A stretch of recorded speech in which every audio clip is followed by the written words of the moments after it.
Right, hi guys, good morning. This is chapter 17, um, part 1. So we have done, we've finished chapter 16 now, which is really an introduction. Chapter 17 really carries on. Chapter 16 was just really telling us about what the IFRS 10 was really saying regarding the idea of consolidation. So now we actually start to practice it. So there's still a bit more. It almost covers or goes through the theory again very quickly, but let's go. So that's kind of the starting point. So what is the purpose of this thing? So preparing a consolidated, and I think you guys will be looking at a simple group where we have parent, and one subsidiary.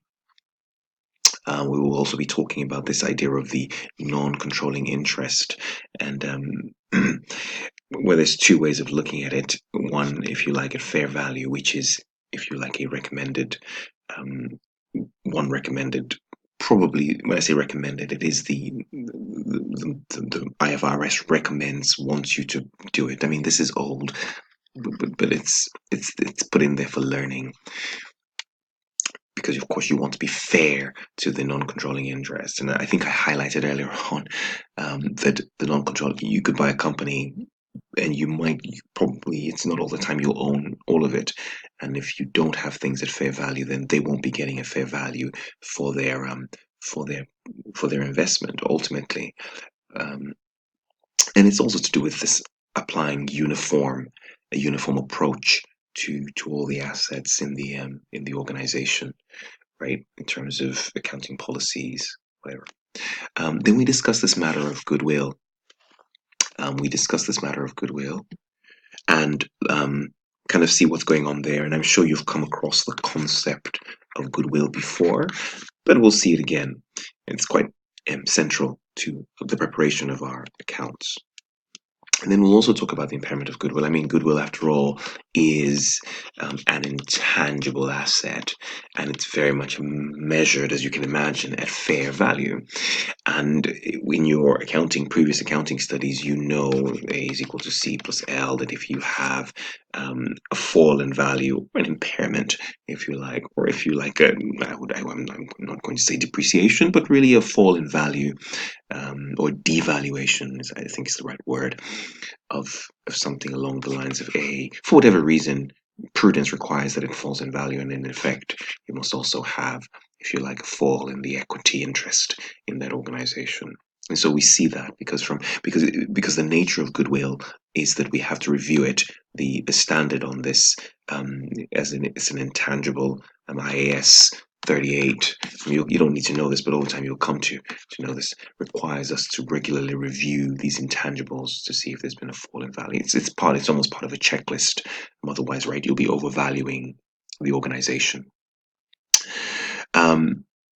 And really the issue here is that because we have these two organizations coming together, we now have this intangible asset of goodwill. So the subsidiary might actually be worth, on its own, the physical assets. There might be other things in there, and we can't recognize an internally generated goodwill because it's all very subjective. But when we come and we buy something, it creates this, it creates this realization of this non-current intangible asset. Okay, great. To explain an account of consolidation of reserves, so we're sort of we'll deal with this as well. And we will discuss this idea of intragroup trading. I kind of highlighted it last time, and we mentioned why fair value is. So many objectives, but all very much within the examples we actually do.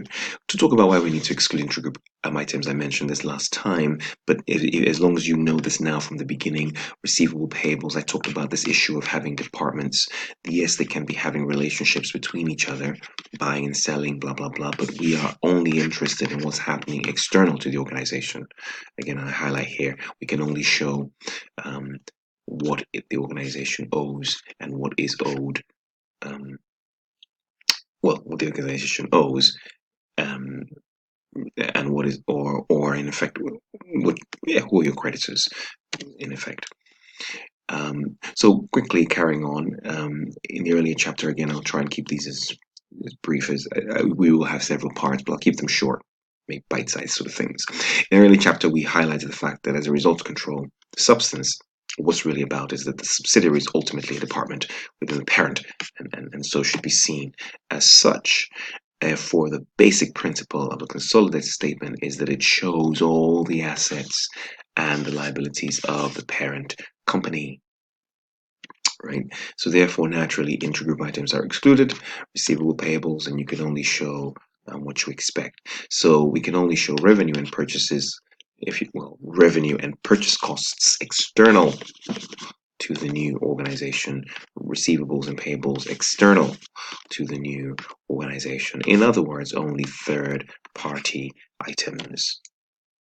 So in effect, what we have is the investment. Now, again, this is all just double entry, and we're going to go through it. The investment in the subsidiary shown in the parent statement of financial position is replaced by the net assets of S. So that's P and that's S. So in effect, what we're doing is canceling out that investment in the parent statement of financial position with the sort of assets and liabilities of the um,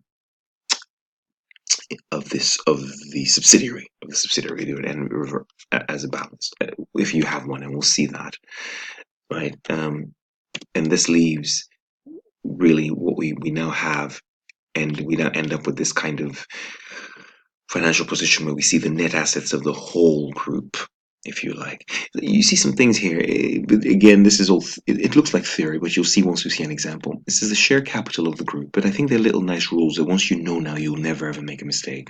The share capital, but I'm not just wanting you to take it just because I'm saying it, you'll see it, but if you know it as well, it's fine, it's good. The share capital of the group. So when you prepare your consolidated financial statements, if you know it now, will only ever have the share capital of the parent. This is important.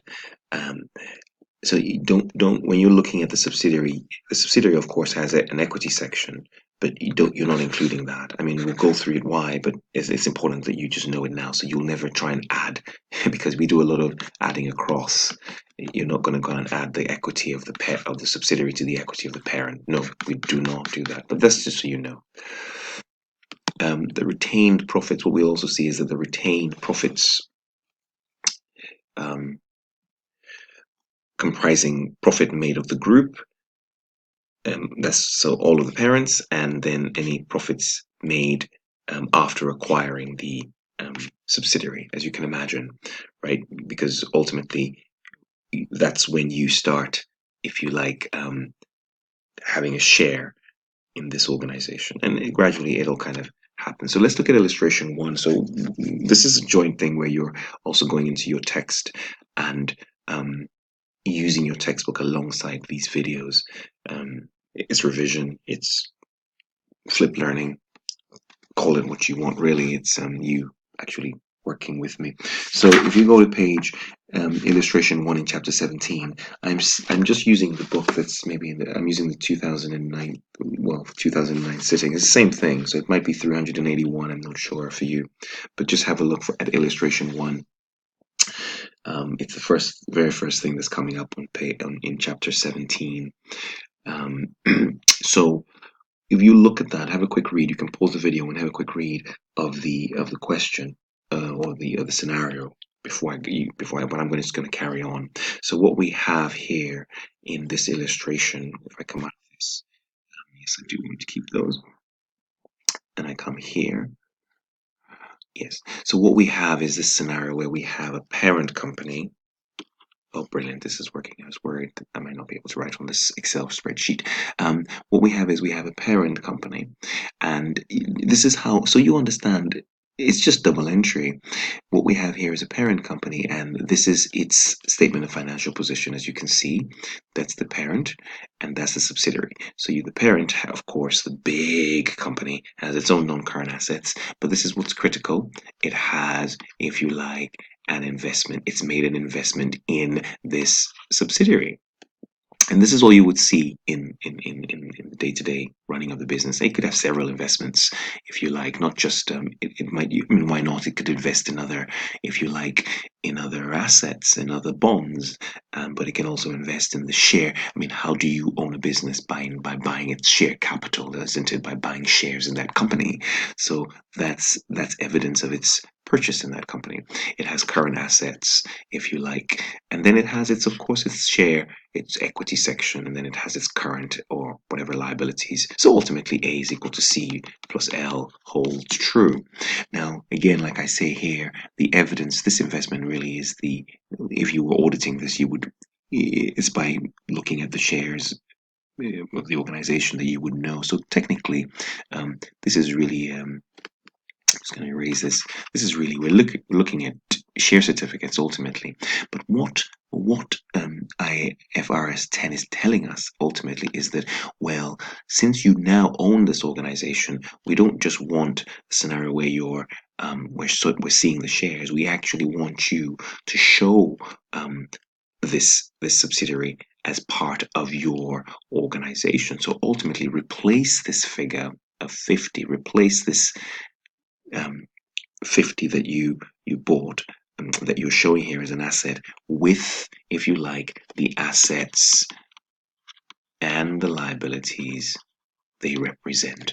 I mean, after all, right, A is equal to C plus L, but ultimately C is equal to A minus L, is it not? I mean, ultimately that's what we're doing. So we're saying take this thing out and replace it with the A's and the L's that they represent. So, and so what does that really mean? You can see, so let's look at that gradually here. So we can see in this scenario, P acquired, I'm going to try and keep this to 15 minutes as usual. P acquired 100% of the shares in S as at the 31st of December at a cost. So they paid 50,000. We see that 50,000. So let's look here carefully. So what does that mean? Let's look at the double entry. In your general journal, you would have this. This is your journal. You would have debit investment because you bought an asset. You would have paid 50,000 for this thing, right? And credit bank. And you would have paid out of your bank account 50. So once upon a time, this was 60, this was 90, right? You went debit 50, credit bank 50. So that's gone up by 50, and one asset's gone down by 50. Sorry, forgive me. I know you know this already. Double entry. But that's the process. So what is a journal?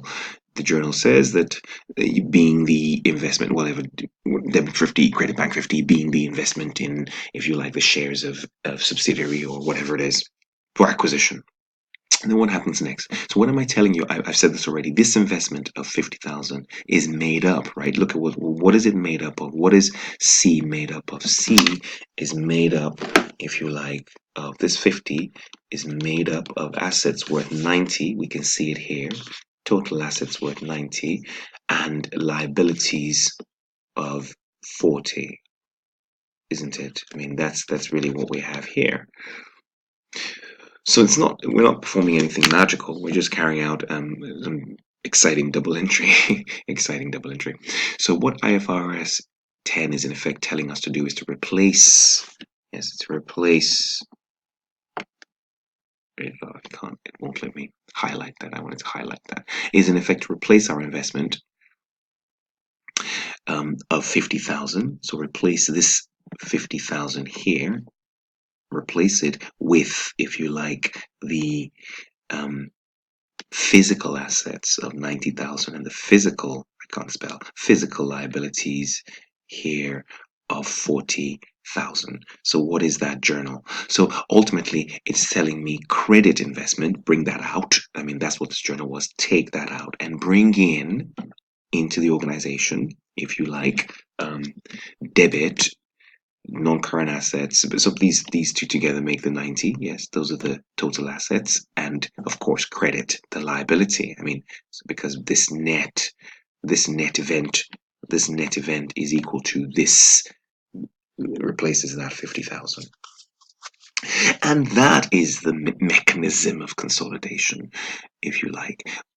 The removal of this investment and its replacement with, if you like, the associated or the relevant um, assets and liabilities, which is why you see clearly that this area here is totally irrelevant. This is, if you like, information for the shareholders of S. This is relevant to them, if you like, in terms of just knowing, if you like, what's really going on. We're interested in the accounts of the parent, and as far as the parent is concerned, I keep highlighting that that's what we're interested in. The account, we're preparing accounts for the parent, and for the parent, what we have is this presence of this investment, and that's what we're trying to replace, if you like. Good. So where are we? Here. So that's the first thing. So key point is the investment is made up of this, and hence we have this net amount of 50,000. So again, I keep highlighting this. We're looking at this from the key point of the parent. So, what does this now look like? So, ultimately, just so I can finish this video, sorry, it's gone over 15 minutes. That was the plan. So, because I had this once upon a time, I have 60, whatever, this is what we had. Now, when I take this out, when I journal this out, what I'm going to have, as you can see over here, is that I will have the 60 bringing in the 50 from here. All right, that's the 50. So I'm going to have 60 plus 50, that's 110. Current assets, 40 plus 40, that's 80. You can see we can no longer see this investment is gone. We can't see it anymore. It's no longer showing, if you like, in the new consolidated set of accounts. So this is your first set of consolidated accounts that you've just done right here. And of course, what you have, of course, is the ordinary share capital left, which is what it is. It's retained earnings. And this is for the parent still. And then we have current liabilities coming in as well. And so we have this new balance. So this is what a set of consolidated accounts, this is your first set of consolidated accounts look like. And the key point really being to make sure that we replaced this investment with its corresponding assets and liabilities that are controlled by the parent. Okay, great stuff. I managed to do that under 17 minutes. See you in part 2.